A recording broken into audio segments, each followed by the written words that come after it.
Very good morning student. तो चलो आज लेक्चर नंबर 5 देखते हैं, इंटरनल रिकंस्ट्रक्शन। इसका इलस्ट्रेशन नंबर 15 देखते हैं।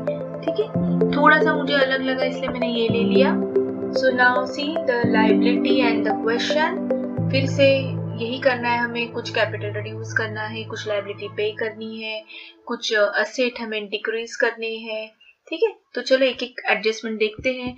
सो ड्रॉ करो फटाफट journal entry format.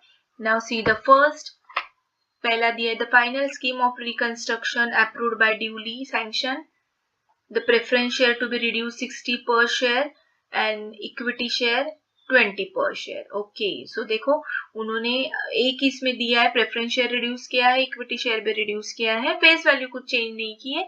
That means वो लास्ट लेक्चर में जो मैंने कहा था ना, पहले ओल्ड वैल्यू लिखो फिर न्यू वैल्यू लिखो, 3 जर्नल एंट्री मतलब 3 अकाउंट्स आते थे, तो ऐसे कुछ नहीं करना है। सिंपल है, प्रेफरेंस शेयर लायबिलिटी में दिया है, इक्विटी शेयर लायबिलिटी में दिया है। लायबिलिटी मतलब क्रेडिट साइड, हमें क्रेडिट साइड कम करनी है, मतलब ये दोनों आइटम हमें डेबिट में लिखने हैं, और रिडक्शन करना है तो कैपिटल रिडक्शन क्रेडिट में जाएगा। दोनों की एक साथ एंट्री करो या अलग अलग एंट्री करो, आपकी मर्जी। ठीक है, यहाँ पे मैंने एक साथ ही कर दिया, आप अलग अलग भी कर सकते हो। पहली entry preference share capital account debit 80,000 to capital reduction 80,000। दूसरी entry equity share capital debit account 2,40,000 to capital reduction 2,40,000। आप ये दो अलग अलग भी कर सकते हैं, एक भी कर सकते हो, ये मैंने कॉमन की है। ठीक है, सो एज यू विश।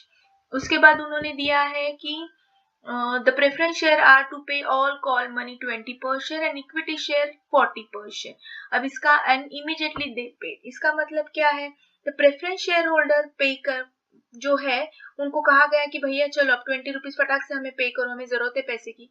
तो preference share, number of preference share कितने हैं? 2000। उन्होंने इमीडिएटली पे कितने किए? 20, तो 40,000 आ गए।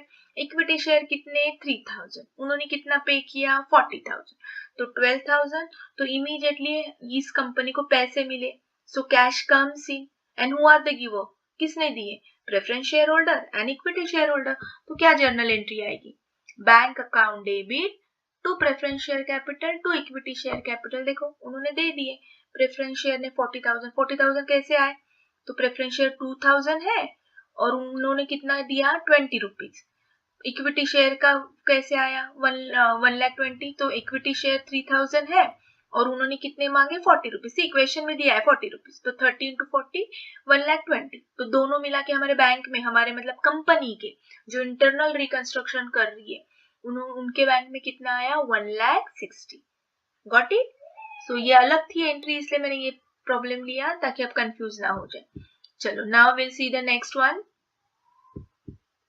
अब क्या किया है उन्होंने? The land and building should be brought down to current market value. देखो एक्चुअली लैंड एंड बिल्डिंग कितनी है? 80,000, बट उन्होंने करंट वैल्यू 1,60,000 ब्रॉट डाउन किया है, तो 80,000 विच एवर इज लेस, तो लैंड एंड बिल्डिंग। तो उन्होंने क्या किया है?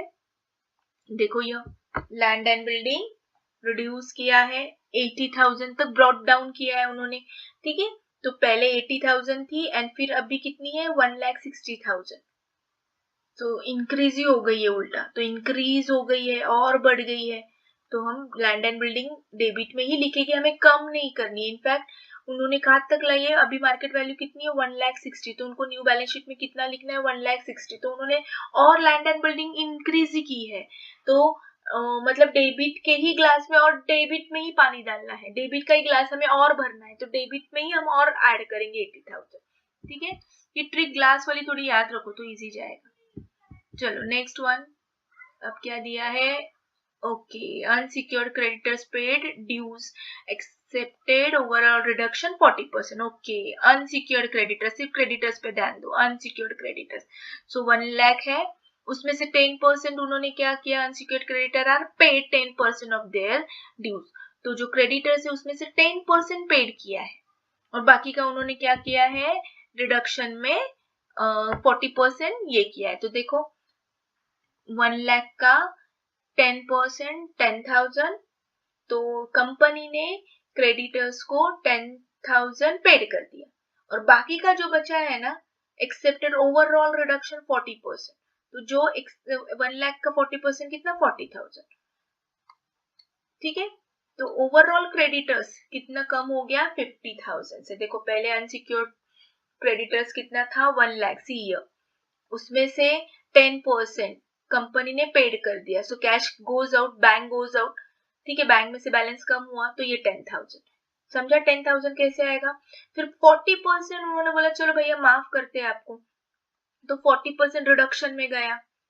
तो ऐसे टोटल हमने एडजस्टमेंट कितनी की ट्रेड क्रेडिटर्स की 50,000, अंडरस्टूड। सो 50,000, तो न्यू बैलेंस शीट में क्रेडिटर्स कितना आएगा अनसिक्योर्ड, चलो बताओ आप लिख कर रखो, नहीं तो आगे मैं बताऊंगी आपको। सो 1 लाख था, न्यू बैलेंस शीट में से 50,000 हमने कम किए। सो अब मुझे बताओगे आप secured unsecured creditors new balance sheet में कितने आएंगे। ओके चलो, now will see the next one. Narration लिखो ठीक से। Now will move to the next.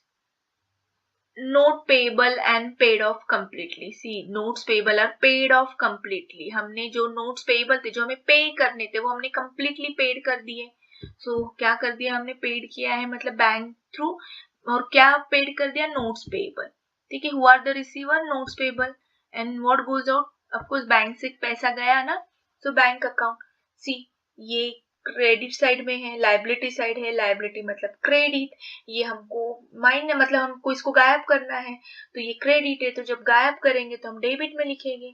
And cash paid किए हमने, रिडक्शन नहीं किया है। हाँ रिडक्शन किया होता, ऐसे कहा होता कि notes payable fully write off या फुल्ली क्या कहते हैं waive off, dues paid off, ऐसे कुछ होता ना तो हमने किया होता, वेव ऑफ होता तो। लेकिन यहाँ पे उन्होंने पे बोला है, पे बोला है मतलब बैंक, सो बैंक हमारा कम हो गया 75,000, ठीक है। तो जब बैंक बैलेंस भी हम लिखेंगे ना न्यू बैलेंस शीट में, तो याद रखना है आपको, यहाँ पे बैलेंस शीट में हमें बैंक बैलेंस चेंज होगा हमारा, क्योंकि कई जगह पे preference share and equity share ने हमें पैसे दिए हैं, और कई जगह पे हमने unsecured creditors and notes payable पे किए हैं, ठीक है। तो हमारा बैंक बैलेंस जरूर चेंज होगा न्यू बैलेंस शीट में, सो ध्यान देना है। Okay so right narration. Now actual liability towards works compensation 12,000। देखो हालांकि लायबिलिटी में सिर्फ 10,000 ही थी, लेकिन हमें पे कितना करना है 12,000, तो बैंक में से फिर से पैसा गया हमारा 12,000, ठीक है 12,000 गया।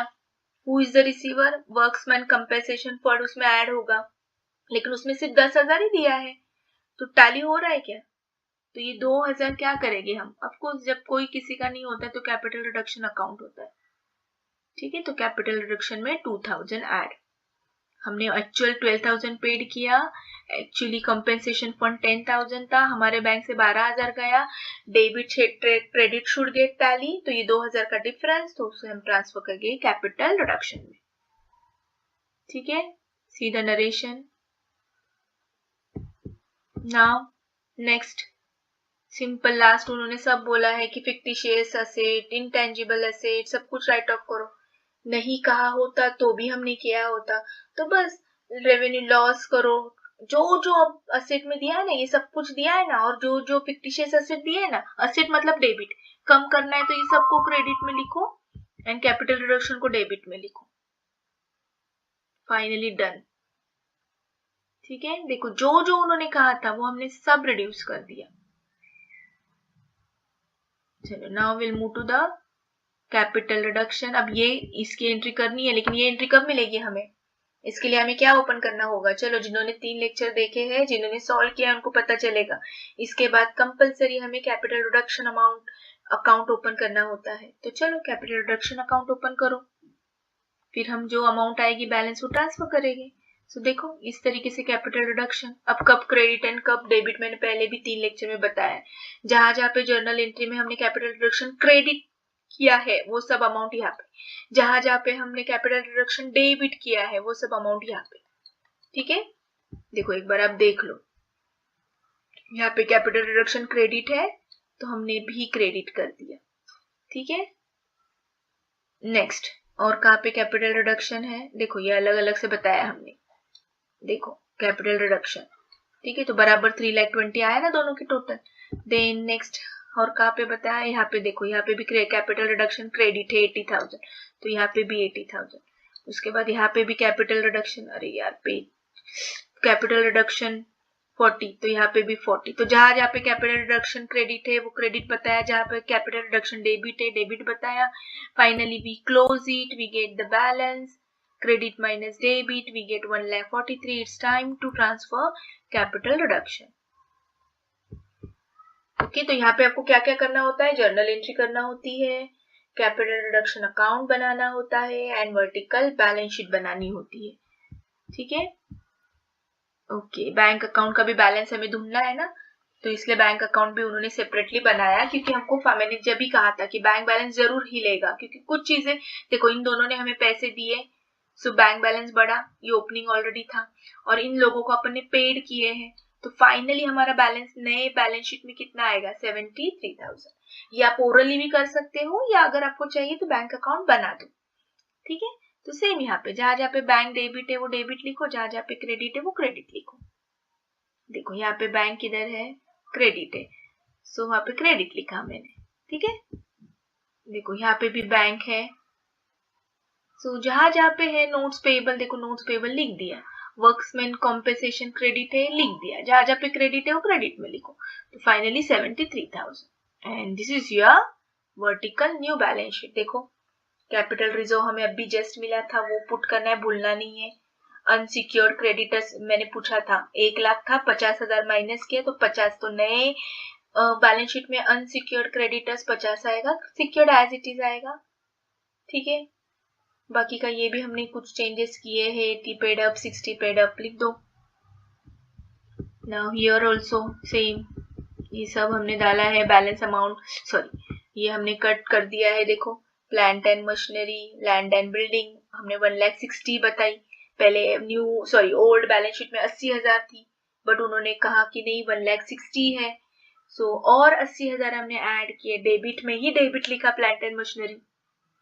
Furniture, long investment, see bank balance हमें याद से चेंज करना है, जो जो हमने किया है, जो जो हमें एडजस्टमेंट में कहा है उसकी न्यू फिगर हमें लिखनी है, and finally balance sheet get tally.